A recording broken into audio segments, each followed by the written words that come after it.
Boss.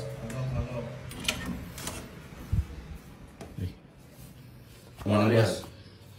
Tapos ito yung yung letter ng admin dito na humingi ng tulong sa'yo sa mga kulang na CCTV dito sa village. Ito yung kahapon. Tapos yung yung nakausap mo kahapon. May letter sila. Ito nga. Ed! Biray! Kumakit ka dito. Okay, dear Mr. Marcos, this is to request your kind assistance to complete the installation of the other cameras for our new CCTV. And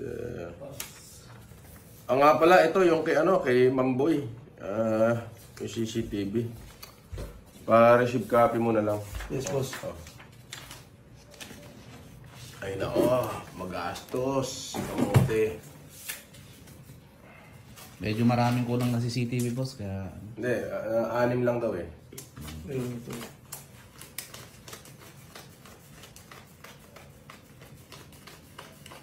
2, 3, 4, 5, 6, 7, 8, 9, 10. Oh, yeah, 30. Pasama ka nila sa security para makita ng makita mo yung bahay ng admin.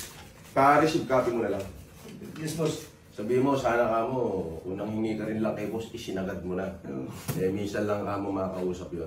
Okay, boss. Alright, so tignan mo rin kung mai-install lahat ng CCTV niya. Yes, boss. Okay, sige, thank you very much. At nga pala, abangan nyo yung live ko mamaya alauna.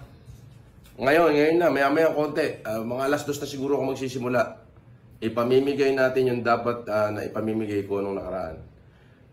Dapat nakaabang kayo. At alam nyo na, ang lahat ng mabibigyan, yung mag-share lang at magla-like ng video na to. Doon ako titingin sa mga mag-share. So abangan nyo na, marami-rami ay pamimigay ko, ha?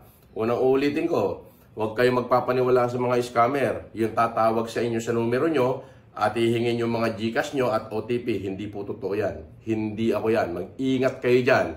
Sapagkat lahat walang tinawag ko, sa messenger ko tinatawagan, video call, live. Okay? So kayo mga scammer kayo at mga manloloko kayo, tigilan nyo na yan. Kawawa naman yung tao. Ginagamit nyo pa yung pangalan ko para makapanloko ng tao. Ay, pag di kayo nagbago, bubunutin ko yung mga buhok nyo sa ilong at kilikili. Kita nyo naman, kahit bagong gising ako.